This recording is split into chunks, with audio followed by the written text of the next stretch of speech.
What's going on, everybody? This is another episode of the Sports Binge with your host, Will Cotchery. Hope all is well wherever you are, and I hope you guys been doing all right this summer so far, enjoying this NFL offseason. Well, you got to use enjoy to, like, with a grain of salt because it's not real football going on. But I hope you guys are making do without regular season ball as of today. So right now, I just want to introduce a new series that I'm doing throughout the course of the next several weeks. It's going to be me ranking the greatest teams in each of the NFL divisions all time. Now, when I say all time, I'm specifically only including or considering the teams from 2002 onward to the present day, and that's so important because in 2002, that's when the NFL realigned the divisions to include the Houston Texans. So instead of like the old formats from the past, we now have 8 divisions with 4 teams in each because of their inclusion during their expansion 2002 season for the Texans. So I just wanted to throw that caveat out there as well. We're only considering teams, all the teams for each division from 2002 all the way up to the current day. Now, just another disclaimer: this is not I didn't use any I didn't use any specific or analytical algorithm to make these lists up. So it's just a top 10 teams from each division history. It's not no specific analytical data that I'm using. I'm just going off mainly just team record for that win-loss record for the regular season, and just going through like the division records and this other disclaimers from there. Because a lot of it is just really just close knit. It's close knit and just splitting hairs because there's so many similar win-loss records for all the teams. So if you just stand out in any particular way, and if you represented the NFC or the AFC in the conference championship, especially going to the Super Bowl, let alone winning it, those tend to get a lot of weight as well. So just like I said, it's just a lot of these teams are what and what. So just want to throw that out there as well. So don't get too emotional. It's just really just something pass the time. Just really the interesting topic that I came up with. So without further ado, here are the top 10 teams for each division's history series. So let's run out the northern divisions by going to the AFC North. At number 10, we have the 2015 Cincinnati Bengals. They came out on an explosive start, starting the season 8-0. Now, even though they sputtered a little bit at the end, finishing 4-4, but they were really strong throughout the course of the 16-game regular season.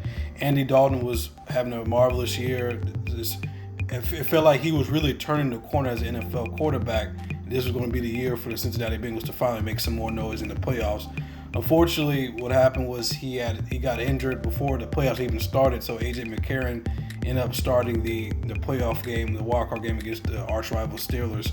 So entering that game, I had the Bengals winning the game, even with the injury, because that's how confident I was in that team that season, because they had finished, and offensively they finished 7th in scoring offense and 15th in total offense. So above the pack, in the top half of the league, that's not bad at all. Even better defensively, ranking 2nd in scoring defense and 11th in total defense. So they were really well-rounded throughout the entire season.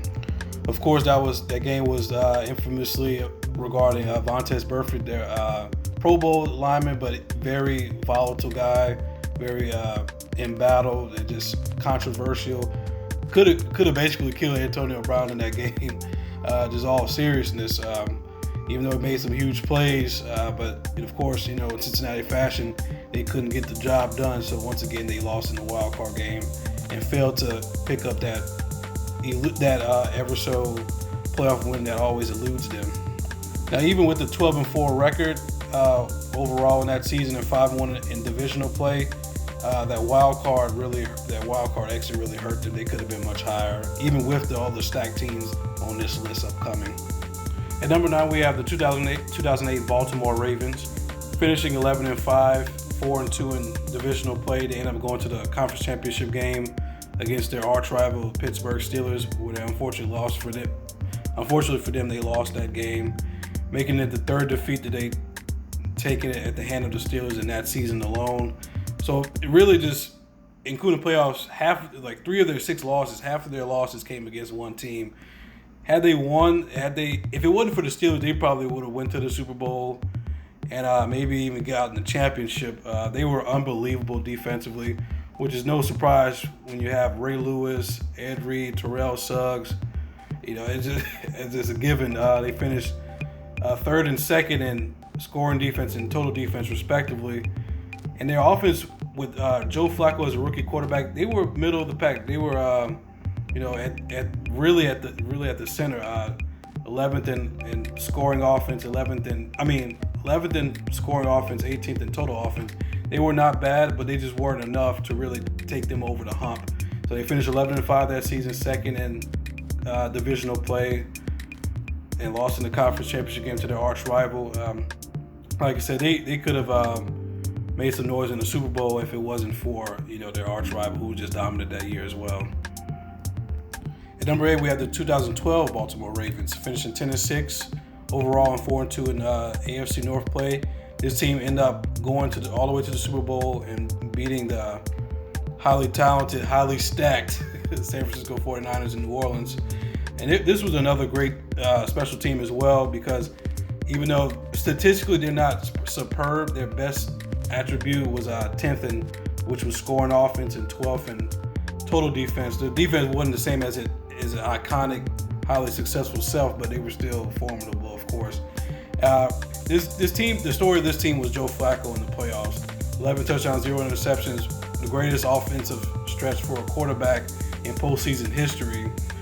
He was just lights out in that month of January 2013, where he just carried the load, really, especially in Denver, just going into New England, and then of course winning the Super Bowl in the Dome in New Orleans. The 398 points that they put forth in 2012 is the second most in franchise history, as a matter of fact, and that's second only to the 2014 team, who would score 409 points throughout that season. Yeah, of course, like the postseason run really just catapulted this rating for this team, even though they're only 8th. But it was when you when you're one of the 2 franchises to win the Super Bowl in this division since 2002, and one of the 3 Super Bowl winning teams, it does carry weight, as I said in my intro. At number 7, we have the 2005 Pittsburgh Steelers, 11-5 overall, 4-2 in division play, and ended up winning Super Bowl 40 in Detroit, Michigan, after beating the Seattle Seahawks, which were the NFC champions, the best team, and you really argue they were the best team in football that season. They weren't too shabby offensively, ranking 9th in scoring offense and 15th in total offense. But defensively, it was really where they made their name, 3rd and 4th in scoring and total defense, respectively. And Jerome Bettis got his going away party, winning the Super Bowl, hoisting the Lombardi in his hometown of Detroit. So that was a beautiful story for him and his family, as he would later get into the Hall of Fame. Although Ben Roethlisberger wasn't that spectacular in this game, he still did enough to really do what they had to do for him to win the Super Bowl that season. Number 6 is the 2006 Baltimore Ravens, with a 13-3 overall record and 5-1 in division play. And they lost in the divisional round to the eventual Super Bowl champions Indianapolis Colts that season. This is a team I really forgot about how good they were for this franchise, 13-3 record. Offensively, they're middle of the pack, 12th and 17th, with rankings in points and yards. But defensively, top of the league, 1st in points average, 1st in yards average. Unbelievable and unstoppable. Couldn't even really get much going against that front and that unit altogether. Now, one would think that with the 13-3 record, you would have to be a much higher on this list than 6, but they had so many great teams in this division in the last 18, 17 years. So it's like I said earlier in the intro, it's all about splitting hairs. Any given day, you could really make an argument for each of these teams in the splitting hairs debate. So there's no complaints there for me, really. Entering the top 5 is the 2008 Pittsburgh Steelers at 12-4 win-loss record for the regular season, undefeated in division play, which carried them into their Super Bowl victory over the Arizona Cardinals, the Cinderella team in Florida. That was an epic Super Bowl championship game. It's viewed as one of the greatest of all time, and it was such a beauty to watch. Now, that offense that season was pretty subpar, ranking 20th and 22nd in scoring offense and total offense, respectively. But the defense was once again unreal, ranking 1st in pretty much all the major categories in points allowed, and yards allowed. So with those guys like Troy Polamalu, Casey Hampton, Brett Keast, like they had the usual guys, James Harrison. They weren't going anywhere defensively. What was the biggest headline of that season for the offensively was just the lack of formidable offensive line play. Ben Roethlisberger was just under duress throughout the whole season. Everybody questioned, the media questioned the offensive line play. It was tough to watch at times, but once they won that Super Bowl, Ben Roethlisberger said, "Who's laughing now, O-line?" And as they hosted the Lombardi Trophy, so they were much maligned in that campaign, but all was well at the end of the season once they beat the Arizona Cardinals in the league's big game. At fourth place, we have the 2011 Baltimore Ravens, 12-4 overall with the win-loss record in the regular season, with the undefeated, unblemished 5-0 divisional record.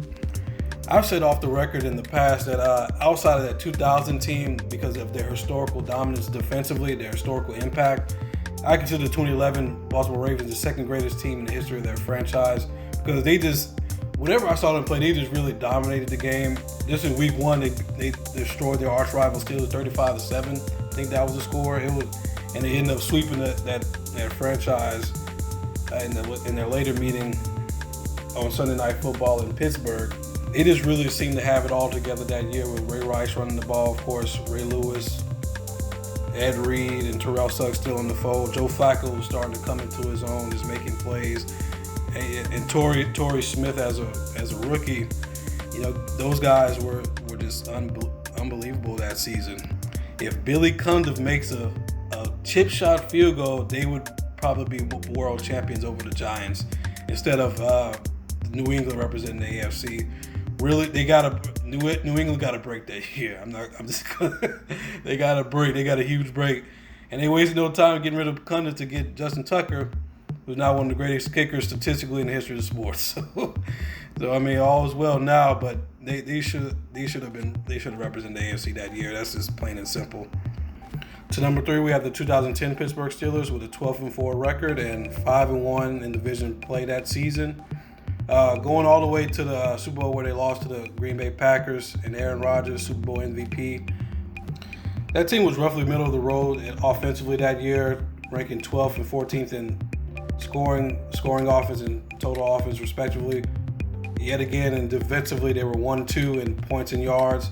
So really, this is a franchise that's always been headlined by their defense. Their legacy is on the defensive side of the ball, and that's just plain in fact.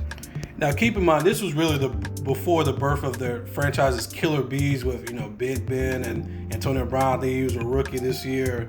This was well before Le'Veon Bell got in the league. So the 375 points they put forth that season was the fourth highest mark for the franchise since the 2002 realignment of the division. So they were really productive offensively that year, despite what the total numbers, averages, ranks were. But they still did enough to get them to the Super Bowl, but unfortunately they lost to a smoking hot Green Bay Packers team that was dominating throughout the playoffs that year. At number 2, we have the 2017 Pittsburgh Steelers.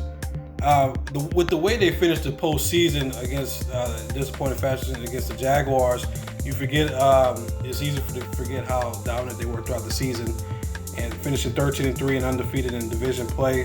This is really, like as aforementioned about the Killer Bees, this was really where they were at their peak. Offensively, they were just unreal. Defensively, they were finally getting back to their old ways after finishing like in the middle of the pack the previous 4 seasons. It just really, defense took a 5-year break period from being great, and they finished 7th and 5th in points allowed and yards allowed respectively, while offensively they finished 8th and 3rd in points allowed and yards allowed. So that was probably the most well-rounded team you'll find in this franchise's history in quite some time.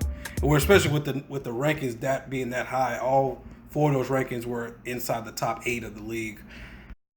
Now it's uncertain that if they would have gotten past the New England Patriots in the playoffs had they advanced, but it's still, this is one of the strongest teams, even with their historic history, let alone in this realignment era, they could have had a strong chance of progressing to Super Bowl play. Last but certainly not least, at number 1, the 2004 Steelers tops the list, 15-1 record overall and 5-1 in divisional play. They were just unstoppable defensively. After having a pretty down year defensively last year, to their standards, even though on paper in 2003 they were still top half, but to their standards, that was pretty poor. So defensively, they finished number 1 in both scoring defense and total defense.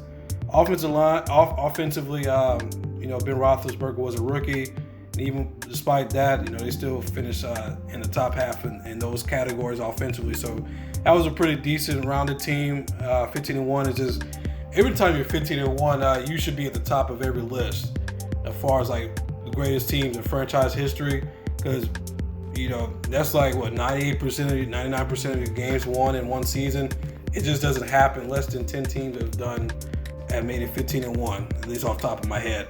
That's just almost impossible. You usually around like the 3 to 7 loss teams. If you're a good team, you're around the 3 loss to 7 loss mark. And for them to go 15-1, that's very respected. Unfortunately for them, they, even with the home field advantage in the conference championship game, you were playing against a dynasty Patriots team who were just determined to repeat that year, which they did. So if they played anybody else, they would have won the Super Bowl. I don't think that's outlandish to say at this point.